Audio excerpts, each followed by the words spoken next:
ನಮಸ್ತೆ. ಯಾರಾದ್ರೂ ತುಂಬಾ ಚಿಂತೆ ಮಾಡ್ತಾ ಇದ್ರೆ ಚಿಂತೆ ಮಾಡಬೇಡಿ ಅಂತ ಹೇಳ್ತಾರೆ. ಯಾಕೆ ಚಿಂತೆ ಮಾಡಬಾರ್ದು ಅಂತ ಕೇಳಿದ್ರೆ ತುಂಬಾ ಟೆನ್ಷನ್ ಆಗುತ್ತೆ, ಗಡಿಬಿಡಿ ಆಗುತ್ತೆ, ಆರೋಗ್ಯ ಕೆಟ್ಟು ಹೋಗುತ್ತೆ, ಬೇರೆ ಬೇರೆ ಕಾರಣಗಳನ್ನ ಕೊಡಬಹುದು. ಆದ್ರೆ ನಿಜವಾಗಿಯೂ ಚಿಂತೆ ಮಾಡಬೇಕಾಗಿಲ್ಲ ಅಂತ ಅನ್ನುವ ಕಾರಣ ಏನಿದೆಯಲ್ಲ, ಅದು ಬಹಳ ಆಳವಾಗಿದ್ದು ಎಲ್ಲರಿಗೂ ಮನಸ್ಸಿಗೆ ಹಿಡಿಸೋದಿಲ್ಲ. ಆದ್ರೆ ನೀವು ಚಿಂತೆ ಮಾಡ್ತಾ ಇದ್ರೆ ಈ ವಿಡಿಯೋವನ್ನ ಖಂಡಿತವಾಗಿ ಪೂರ್ತಿಯಾಗಿ ನೋಡಿ.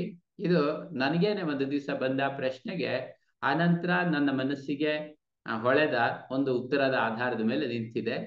ಯಾಕೆ ಚಿಂತೆ ಮಾಡಬಾರ್ದು ಅನ್ನೋದಕ್ಕೆ ಸಾಧಾರಣವಾಗಿ ಏನು ಹೇಳ್ತಾರೆ ಅಂದ್ರೆ, ಈಗ ನೀವು ಕನಸಿನಲ್ಲಿದ್ದಾಗ ಒಂದು ದೊಡ್ಡ ಕಷ್ಟ ನಿಮ್ಗೆ ಬಂದಿದ್ರೆ, ಒಬ್ಬ ರಾಜನಿಗೆ ತಾನು ಭಿಕ್ಷುಕನಾದ ಕನಸು ಬಿದ್ದು ಬಿಡ್ತು, ಮನೆ ಮನೆ ಬೇಡ್ತಾ ಇದ್ದಾನೆ, ಆಮೇಲೆ ಯಾರು ಭಿಕ್ಷೆ ಕೊಡ್ತಾ ಇಲ್ಲ, ತುಂಬಾ ಹಸುವಾಗಿದೆ, ಹಾಗೆಲ್ಲ ತುಂಬಾ ಕಷ್ಟ ಆಗ್ಬಿಡ್ತು ಅವನಿಗೆ. ಈಗ ಚಿಂತೆ ಮಾಡದೆ ಇರ್ಲಿಕ್ಕೆ ಹೇಗೆ ಸಾಧ್ಯ? ಅವನು ಈ ಹಸುವಿನಿಂದ ಮತ್ತೆ ಮನೆಯಲ್ಲಿದ್ದ ಹೆಂಡತಿ ಮಕ್ಕಳಿಗೆಲ್ಲ ಉಪವಾಸ ಆಗಿದ್ರಿಂದ ತುಂಬಾ ಚಿಂತೆ ಮಾಡ್ತಾನೆ. ಆ ನಂತರ ಆತನಿಗೆ ಕನಸಿನಿಂದ ಎಚ್ಚರ ಆದ್ಮೇಲೆ ಆತ ಚಿಂತೆ ಮಾಡ್ಬೇಕಾಗಿದ್ದು ಯಾವ ಪ್ರಮೇಯ ಕೂಡ ಇರ್ಲಿಲ್ಲ. ಯಾಕೆ ಅಂದ್ರೆ ಆತ ಭಿಕ್ಷುಕ ಆಗಿರ್ಲಿಲ್ಲ, ರಾಜ ಆಗಿದ್ದ. ಆದ್ರೆ ಈಗ ರಾಜನಾಗಿದ್ದ ಚಿಂತೆಗಳೆಲ್ಲ ಶುರುವಾಯ್ತು. ಪಕ್ಕದ ರಾಜ್ಯದ ಶತ್ರುಗಳಿಂದ ಅಟ್ಯಾಕ್ ಆಗೋದು, ಅದು ಇದು ಬೇರೆ ಎಲ್ಲ ಚಿಂತೆಗಳು ಶುರುವಾಯಿತು. ಈಗ ಆತನಿಗೆ ಎಲ್ಲದಕ್ಕಿಂತ ಮುಖ್ಯವಾಗಿ ಬಂದ ಪ್ರಶ್ನೆ ಏನಂದ್ರೆ, ನಾನು ಭಿಕ್ಷುಕನಾಗಿದ್ದು ಸತ್ಯನೋ ರಾಜನಾಗಿದ್ದು ಸತ್ಯನೋ ಅಂತ ಹೇಳಿ. ರಾಜನಾಗಿದ್ದು ಸತ್ಯ ಅಂತ ಹೇಳಲಿಕ್ಕೆ ನಮಗೆ ಬಹಳ ಪುರಾವೆಗಳು ಸಿಗುತ್ತೆ. ಯಾಕೆ ಅಂದ್ರೆ ನಾವು ಈಗ ರಾಜನ ಜೀವನ ಅನುಭವ ಮಾಡ್ತಾ ಇದ್ದಿದ್ರಿಂದ, ಅಂದ್ರೆ ಜಾಗೃತ ಸ್ಥಿತಿಯಲ್ಲಿ ನಾವು ಪ್ರಪಂಚವನ್ನು ಅನುಭವ ಮಾಡ್ತಾ ಇದ್ದಿದ್ರಿಂದ ಈಗ ಏನೆಲ್ಲ ಇದೆ ಅದೆಲ್ಲ ಸತ್ಯ. ಆದ್ರೆ ಕನಸಿನಲ್ಲಿ ಭಿಕ್ಷುಕನಾಗಿದ್ದಾಗ ಕನಸಿನಲ್ಲಿ ಏನಿತ್ತಲ್ಲ ಅದು ಮಾತ್ರ ಸತ್ಯ. ನಾನು ರಾಜನಾಗಿದ್ದೆ ಅನ್ನುವ ಯಾವ ಸತ್ಯವೂ ಇರಲಿಲ್ಲ. ಸಾಧಾರಣವಾಗಿ ಕನಸು ಮತ್ತೆ ಈ ಎಚ್ಚರದ ಸ್ಥಿತಿ, ಇದು ಎರಡೂ ಕೂಡ ನಮಗೆ ಸತ್ಯ ಅಂತ ಅನ್ಸುತ್ತೆ ಆಯಾ ಸ್ಥಿತಿಯಲ್ಲಿದ್ದಾಗ. ಆದ್ರೆ ಕೊನೆಯಲ್ಲಿ ನಾವು ಎಚ್ಚರದ ಸ್ಥಿತಿ ಸತ್ಯ, ಕನಸಿನ ಸ್ಥಿತಿ ಸುಳ್ಳು ಅಂತ ತೀರ್ಮಾನ ಮಾಡ್ತೀವಿ. ಒಂದೇ ಕಾರಣದಿಂದ, ಏನಂದ್ರೆ ಎಚ್ಚರದ ಸ್ಥಿತಿ ಬಹಳ ಜಾಸ್ತಿ ಹೊತ್ತಿರುತ್ತೆ, ಕನಸಿನ ಸ್ಥಿತಿ ಕಮ್ಮಿ ಹೊತ್ತಿರುತ್ತೆ. ಈಗ ಯಾರಾದ್ರೂ ಒಬ್ಬರು ಮನುಷ್ಯ ಅತ್ಯಂತ ಕಮ್ಮಿ ಹೊತ್ತು ಎಚ್ಚರವಾಗಿದ್ದು ಬಹಳ ಜಾಸ್ತಿ ಹೊತ್ತು ಕನಸು ಕಾಣ್ತಾ ಇದ್ರೆ, ಮತ್ತೆ ಕನಸು ಕಾಣ್ತಾ ಇದ್ದಾಗ್ಲೂ ಕೂಡ ನನಗೆ ಈ ತರಹ ಎಚ್ಚರದಲ್ಲಿ ಅನುಭವ ಆಗಿತ್ತು ಅನ್ನುವ ಅರಿವಿದ್ರೆ ಆತನಿಗೆ ಕನಸೇ ಸತ್ಯ ಅಂತ ಅನ್ಸುತ್ತೆ. ಹೀಗೆ ಎಚ್ಚರ ಮತ್ತೆ ಕನಸು ಎರಡು ಸ್ಥಿತಿಗಳನ್ನ ನಾವು ಅನುಭವ ಮಾಡ್ತಿರ್ತೀವಿ. ಆದ್ರಿಂದ ಎಚ್ಚರದಲ್ಲಿ ಏನ್ ನಡೆಯುತ್ತೋ ಅದು ಸತ್ಯ ಅಲ್ಲ, ಕನಸಿನಲ್ಲಿ ಏನ್ ನಡೆಯುತ್ತೋ ಅದು ಸತ್ಯ ಅಲ್ಲ. ಆದ್ರಿಂದ ನಾವು ಚಿಂತೆ ಮಾಡ್ಬೇಕಾಗಿಲ್ಲ. ಯಾಕೆ ಅಂದ್ರೆ ಎಲ್ಲದು ಸುಮ್ಮನೆ ನಾವು ಅಂದ್ಕೊಳ್ತಾ ಇದ್ದೀವಿ ಅಂತ ಹೇಳ್ತಾರೆ. ಇದೆಲ್ಲ ಅದು ವೇದಾಂತದ ವಿವರಣೆಗಳು. ನನಗೆ ಸ್ವಲ್ಪ ಸ್ವಲ್ಪ ಗೊತ್ತಿದ್ದು ಶೇರ್ ಮಾಡ್ತಿರೋದು. ಆದ್ರಿಂದ ನಾವು ಚಿಂತೆ ಮಾಡ್ಬೇಕಾಗಿಲ್ಲ ಅಂತ. ಆದ್ರೆ ಸಾಧಾರಣವಾಗಿ ಇದ್ರ ಜೊತೆಗೆ ಇನ್ನೊಂದು ಸ್ಥಿತಿ ಅಂತ ಹೇಳ್ತಾರೆ. ನನಗೆ ಬಂದ್ ಮುಖ್ಯ ಪ್ರಶ್ನೆ ಅದಾಗಿತ್ತು. ಏನಂದ್ರೆ ಸುಷುಪ್ತಿ ಅಂತ ಇನ್ನೊಂದು ಹೇಳ್ತಾರೆ. ಮೂರು ಸ್ಥಿತಿಗಳು ಅಂತ. ತುರಿಯ ಬಿಟ್ರೆ, ತುರಿಯ ಅಂದ್ರೆ ಸಮಾಧಿ ಸ್ಥಿತಿ, ಉನ್ನತವಾದ ಯೋಗಿಗಳಿಗೆ ಮಾತ್ರ ಬರುವ ಸ್ಥಿತಿ. ಈ ಸುಷುಪ್ತಿ ಅನ್ನೋದು ಎಲ್ರಿಗೂ ಇರುವ ಸ್ಥಿತಿ.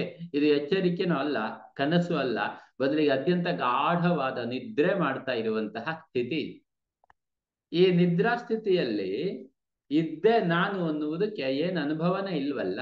ಈಗ ಎಚ್ಚರದಲ್ಲಿ ಏನೋ ಅನುಭವ ಮಾಡ್ತೀನಿ, ಕನಸಿನಲ್ಲಿ ಏನಾದ್ರೂ ಅನುಭವ ಮಾಡ್ತೀನಿ, ಆದ್ರೆ ಗಾಢ ನಿದ್ರೆಯಲ್ಲಿದ್ದಾಗ ಏನು ಅನುಭವವೇ ಆಗುವುದಿಲ್ಲ. ಆದ್ರಿಂದ ಗಾಢ ನಿದ್ರೆ ಅನ್ನುವುದು ಒಂದು ಸ್ಥಿತಿ ನನಗಿದೆ ಅಂತ ಹೇಗೆ ನಾನು ನಂಬಿಕೊಳ್ಳೋದು ಅಂತ. ಆಮೇಲೆ ನನಗೆ ಇದಕ್ಕೆ ಒಂದು ಉತ್ತರ ಯಾವ ತರಹ ಕನ್ವಿನ್ಸ್ ಆಯ್ತು ಅಂದ್ರೆ, ಗಾಢ ನಿದ್ರೆಯಲ್ಲಿದ್ದಾಗ ಕೂಡ ನಾನಿದ್ದೇನೆ, ಆದ್ರೆ ನಾನಿದ್ದೇನೆ ಅನ್ನುವ ಅನುಭವನೇ ನನಗಿಲ್ಲ. ಯಾಕೆ ಅಂದ್ರೆ ನಾನಿದ್ದೇನೆ ಅನ್ನುವ ಅನುಭವವನ್ನ ನಾನು ಯಾವಾಗಲೂ ಕೂಡ ನನ್ನ ಹೊರಗಿನ ಪ್ರಪಂಚದ ಜೊತೆಗೆ ಹೊಂದಾಣಿಕೆ ಮಾಡಿಕೊಂಡು ಕನ್ಫರ್ಮ್ ಮಾಡ್ಕೊಂತೀನಿ. ಈಗ ನನ್ನ ಎದುರುಗಡೆಗೆ ಕ್ಯಾಮರಾ ಇದೆಲ್ಲ ಇದೆ, ಆದ್ರಿಂದ ಇಲ್ಲಿ ನನ್ನ ಶರೀರ ಕೂತಿದೆ ಅನ್ನೋದನ್ನ ಕನ್ಫರ್ಮ್ ಮಾಡ್ಕೊಂತೀನಿ. ಹೊರಗಿನ ವಸ್ತುಗಳ ದೃಶ್ಯ ಅಂತೀವಿ ಇದಕ್ಕೆ. ನನಗೇನು ಕಾಣಿಸ್ತಾ ಇದೆ ಅಥವಾ ನನಗೇನು ಅನುಭವಕ್ಕೆ ಬರ್ತಾ ಇದೆ, ಈ ಅನುಭವದ ಆಧಾರದ ಮೇಲೆ ನಾನಿದ್ದೀನಿ ಅಂತ ಪ್ರೂವ್ ಮಾಡ್ತೀನಿ. ಕನಸಿನಲ್ಲಿ ಕೂಡ ಅಷ್ಟೇ. ನಾನು ಮನೆಗೆ ಹೋಗ್ತಾ ಇದ್ದೀನಿ, ಅಲ್ಲೆಲ್ಲ ಭಿಕ್ಷೆ ಬೇಡ್ತಾ ಇದ್ದೀನಿ, ಅವರೆಲ್ಲ ಬೈತಾ ಇದ್ದಾರೆ, ಅದೆಲ್ಲ ದೃಶ್ಯ ನನಗೆ ಕಾಣ್ತಾ ಇದೆ. ಆ ದೃಶ್ಯ ಇರೋದ್ರಿಂದ ನೋಡುವವನು ನಾನಿದ್ದೀನಿ ಅಂತ ಕನ್ಫರ್ಮ್ ಮಾಡ್ಕೊಂತೀನಿ. ಅಂದ್ರೆ ನನ್ನಿಂದ ಬೇರೆಯಾದ ಕಾಣುವ ಅನುಭವಕ್ಕೆ ಬರುವ ವಸ್ತುಗಳ ಆಧಾರದ ಮೇಲೆ ನಾನಿದ್ದೀನಿ ಅಂತ ಫೀಲ್ ಮಾಡ್ತೀನಿ. ಆದರೆ ಈ ಸುಷುಪ್ತಿ ಸ್ಥಿತಿ ಇದೆಯಲ್ಲ, ಸುಷುಪ್ತಿ ಸ್ಥಿತಿಯ ವಿಶೇಷತೆ ಏನಂದ್ರೆ ಅಲ್ಲಿ ದೃಶ್ಯ ಅಂತ ಏನು ಇಲ್ವೇ ಇಲ್ಲ, ಕಾಣಬೇಕಾಗಿದ್ದೇನು ಇಲ್ವೇ ಇಲ್ಲ.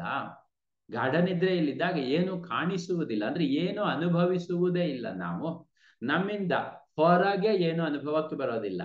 ಆದ್ರಿಂದನೇ ನಾನಿದ್ದೀನಿ ಅನ್ನೋ ಅನುಭವವನ್ನ ಅರ್ಥ ಮಾಡ್ಕೊಳ್ಳೋದಕ್ಕೆ ನಮ್ಗೆ ಪುರಾವೆನೇ ಸಿಗೋದಿಲ್ಲ.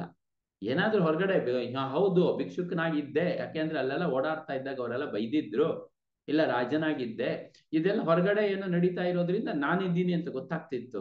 ಈ ಸುಷುಪ್ತಿನಲ್ಲಿ ಏನು ಅನುಭವನೇ ಇಲ್ಲ, ಆದ್ರಿಂದ ನಾನಿದ್ದೀನಿ ಅನ್ನುವ ಎಕ್ಸ್ಪೀರಿಯನ್ಸ್ ಕೂಡ ಇಲ್ಲ. ಆದ್ರೆ ಶಾಸ್ತ್ರಗಳಲ್ಲಿ ಏನ್ ಹೇಳ್ತಾರೆ ಅಂದ್ರೆ, ನಾನಿದ್ದೀನಿ ಅನ್ನುವ ಅನುಭವ ಸುಷುಪ್ತಿಯಲ್ಲಿ ಕೂಡ ತುಂಬಾ ಗಾಢವಾಗಿರುತ್ತೆ, ಆದ್ರೆ ನಮಗೆ ಅದನ್ನ ಅನುಭವಕ್ಕೆ ಇಟ್ಟುಕೊಳ್ಳುವಷ್ಟು ಸೂಕ್ಷ್ಮತೆ ಇಲ್ಲ ಅಂತ. ನಾವೇ ತಾನೇ ಆ ಶಾಂತಿ, ಆ ನೆಮ್ಮದಿ, ಗಾಢ ನಿದ್ರೆಯನ್ನು ಅನುಭವ ಮಾಡಿದ್ದು. ಚೆನ್ನಾಗಿ ನಿದ್ದೆ ಬಂದು ಸ್ವಲ್ಪ ಹೊತ್ತಾದ್ಮೇಲೆ ಎಚ್ಚೆತ್ಕೊಂಡಾಗ ಇನ್ನೊಂದು ಸ್ವಲ್ಪ ಹೊತ್ತು ಮಲ್ಕೊಳ್ಳೋಣ ಅಂತ ಅನ್ಸುತ್ತೆ. ಯಾಕೆ ಅಂದ್ರೆ ಇಷ್ಟೋ ತನಕ ಮಲ್ಕೊಂಡ ಗಾಢ ನಿದ್ರೆಯಲ್ಲಿ ಅದು ಎಷ್ಟೊಂದು ಶಾಂತಿ ಇತ್ತು, ಅಷ್ಟೊಂದು ನೆಮ್ಮದಿ ಇತ್ತು. ನನಗೆ ಅವಾಗ್ಲೇ ಗೊತ್ತಾಗ್ಲಿಲ್ಲ ನಿದ್ದೆ ಮಾಡ್ತಿದ್ದಾಗ ಎಷ್ಟು ಗಾಢ ನಿದ್ದೆ ಬಂದಿತ್ತು, ಎಷ್ಟು ಚೆನ್ನಾಗಿ ವಿಶ್ರಾಂತಿ ಇದೆ ಅಂತ. ಆದ್ರೆ ಎಚ್ಚೆತ್ತ ಮೇಲೆ ಮಾತ್ರ ಎಷ್ಟು ಒಳ್ಳೆ ಶಾಂತಿ ಇತ್ತು ಅಂತ ಗೊತ್ತಾಯ್ತು. ಯಾಕೆ ಅಂದ್ರೆ ಎಚ್ಚೆತ್ತ ಮೇಲೆ ಸುಷುಪ್ತಿ ನನಗೆ ದೃಶ್ಯ ಆಯ್ತು. ದೃಶ್ಯ ಅಂದ್ರೇನು, ಇಷ್ಟೋ ತನಕ ಮಲ್ಕೊಂಡಿದ್ದೆ ಅಂತ ನನ್ನಿಂದ ಇನ್ನೊಂದಾಗಿ ಕಾಣುತ್ತದು. ಸೊ ಯಾವಾಗ ನಮಗೆ ನನ್ನಿಂದ ಬೇರೆ ಒಂದು ಅಂತ ಇದೆಯಲ್ಲ, ಅದನ್ನು ಮಾತ್ರ ಅನುಭವಿಸುವ ಅನುಭವ ಆಗೋಗಿದೆ ಪ್ರಪಂಚಕ್ಕೆ ಬಂದ ಮೇಲೆ. ಹಾಗಾಗಿ ಸುಷುಪ್ತಿ ಅನ್ನೋದು ನಾನು ಏನನ್ನೂ ಅನುಭವ ಮಾಡದೆ ಬರೀ ನಾನೇ ನಾನಾಗಿರುವಂತಹ ಸ್ಥಿತಿ ಅಂತ ಹೇಳ್ತಾರೆ. ನಾನೇ ನಾನಾಗಿರುವುದು ಅಂದ್ರೆ ಅಲ್ಲಿ ನನ್ನನ್ನು ಬಿಟ್ಟು ಇನ್ನೇನು ಇಲ್ಲವೇ ಇಲ್ಲ. ಆದ್ರೆ ಬರೀ ನನ್ನನ್ನೇ ನಾನು ಅನುಭವಿಸಿ ಗೊತ್ತೇ ಇಲ್ಲ ನಮಗೆ.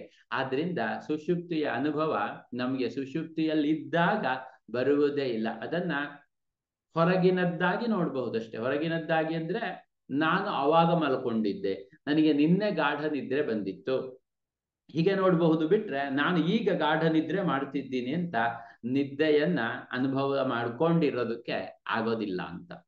ಯಾಕೆ ಹೇಳ್ದೆ ಇದು ಅಂತಂದ್ರೆ, ನಮ್ಮ ಒಳಗಿನ ನಿಜವಾದ ಸ್ಥಿತಿ ಇದೆಯಲ್ಲ, ಅದು 100ಕ್ಕೆ 100 ನಿಶ್ಚಿಂತ ಸ್ಥಿತಿ ಅಂತ.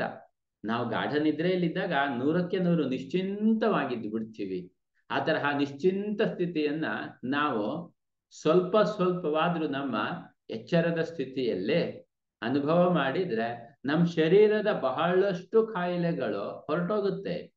ಅಷ್ಟೇ ಅಲ್ಲ, ನಮ್ಮ ಜೀವನದ ಬಹಳಷ್ಟು ಸಮಸ್ಯೆಗಳು ಹೊರಟೋಗುತ್ತೆ.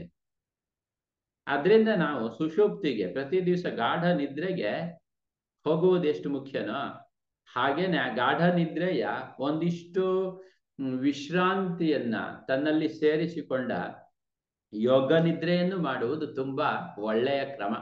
ಯೋಗ ನಿದ್ರೆ ನಮಗೇನ್ ಮಾಡುತ್ತೆ ಅಂದ್ರೆ, ಗಾಢ ನಿದ್ರೆಯ ಕೆಲವಷ್ಟು ಅಂಶಗಳನ್ನಾದ್ರೂ ನಮ್ಗೆ ನೆನಪಿಸಿ ಕೊಡೋದಕ್ಕೆ ದಾರಿ ಆಗತ್ತೆ. ಮತ್ತೆ ಈ ಗಾಢ ನಿದ್ರೆಯಲ್ಲಿ ನಾನು ಅನ್ನುವ ಅನುಭವ ಹೇಗಿರುತ್ತಲ್ಲ, ಅದಕ್ಕಿಂತ ಎಚ್ಚರದ ಸ್ಥಿತಿಯಲ್ಲಿ ಯೋಗ ನಿದ್ರೆಯಲ್ಲಿ ಇದ್ದಾಗ ನಾನು ಹೆಚ್ಚು ಆಕ್ಟಿವ್ ಆಗಿರೋದ್ರಿಂದ ನನಗೆ ಬೇಕಾದ ತರಹ ಯೋಗ ನಿದ್ರೆಯಲ್ಲಿದ್ದಾಗ ನನ್ನ ಮನಸ್ಸಿನ ಮತ್ತೆ ಶರೀರದ ಸ್ಥಿತಿಗಳನ್ನ ಬದಲಾಯಿಸಿಕೊಳ್ಳಲಿಕ್ಕೆ ನನ್ನ ಮನಸ್ಸಿನ ಶಕ್ತಿಯನ್ನ ಬಳಸಿಕೊಳ್ಳಬಹುದು. ನೀವೇನಾದ್ರೂ ಯೋಗ ನಿದ್ರಾಭ್ಯಾಸ ಮಾಡ್ತಿಲ್ದೆ ಇದ್ರೆ ಇಲ್ಲಿವರೆಗೆ ಯೋಗ ನಿದ್ರಾಭ್ಯಾಸವನ್ನು ಅವಶ್ಯವಾಗಿ ಅಭ್ಯಾಸ ಮಾಡಿ. ತುಂಬಾ ಸುಲಭವಾಗಿ ನಾವು ಆಧ್ಯಾತ್ಮಿಕತೆಯ ಕಡೆಗೆ ಒಂದೊಂದು ಹೆಜ್ಜೆಯನ್ನು ಇಡ್ಲಿಕ್ಕೆ ತುಂಬಾ ಸಹಾಯ ಮಾಡುವಂತಹ ಒಂದು ತಂತ್ರ ಯೋಗ ನಿದ್ರಾಭ್ಯಾಸ. ಈ ವಿಡಿಯೋದ ಕೆಳಗೆ ಯೋಗ ನಿದ್ರಾಭ್ಯಾಸದ ಉಚಿತ ಕಾರ್ಯಾಗಾರದ ಲಿಂಕ್ ಕೂಡ ಇದೆ. ನೀವು ಅಲ್ಲಿಂದ ಕೂಡ ನನ್ನ ಜೊತೆಗೆ ಲೈವ್ ಆಗಿ ಭಾಗವಹಿಸಿ ಯೋಗ ನಿದ್ರೆಯ ಪ್ರಯೋಜನವನ್ನ ನೀವೇ ಸ್ವತಃ ಕಂಡುಕೊಳ್ಳಬಹುದು. ಧನ್ಯವಾದ. ಸೊ ಎಲ್ಲ ನಮಗೆ ಗೊತ್ತಿರುವುದು ಎಚ್ಚರಿಕೆ, ಕನಸು, ಆಮೇಲೆ ಗಾಢ ನಿದ್ರೆ, ಈ ಮೂರರಲ್ಲಿ ಸುತ್ತಾ ಇರ್ತೀವಿ. ಆದ್ರೆ ಈ ಮೂರರಲ್ಲಿ ಸುತ್ತಾ ಇದ್ದು 3 ಅನುಭವ ಇದ್ರೂ ಕೂಡ ಎಚ್ಚರದ ಸ್ಥಿತಿಯ ದೊಡ್ಡ ದೊಡ್ಡ ಸಮಸ್ಯೆಗಳನ್ನ ಸ್ವಲ್ಪ ಬಿಟ್ಟಿರುವುದು ನಮಗ್ ಗೊತ್ತಿಲ್ಲ. ಆದ್ರೆ ನಿದ್ದೆ ಬಂದಾಗ ಸಮಸ್ಯೆಗಳು ಅದರಷ್ಟಕ್ಕದೇ ಬಿಟ್ಟು ಹೋಗುತ್ತೆ. ಹಾಗೆ ಎಚ್ಚರವಾಗಿದ್ದಾಗಲೂ ಸಮಸ್ಯೆಯನ್ನ ಬಿಡಿಸಿಕೊಳ್ಳಲಿಕ್ಕೆ ಗೊತ್ತಾದ್ರೆ ಅವನಿಗೆ ಸ್ವಲ್ಪ ದೊಡ್ಡ ಸಾಧಕ ಅಂತ ಕರಿಬೇಕು. ನಾವೆಲ್ಲರೂ ಅದನ್ನ ಅಭ್ಯಾಸ ಮಾಡೋಣ ಅಂತ ನನ್ನ ಹಾರೈಕೆ. ಧನ್ಯವಾದ.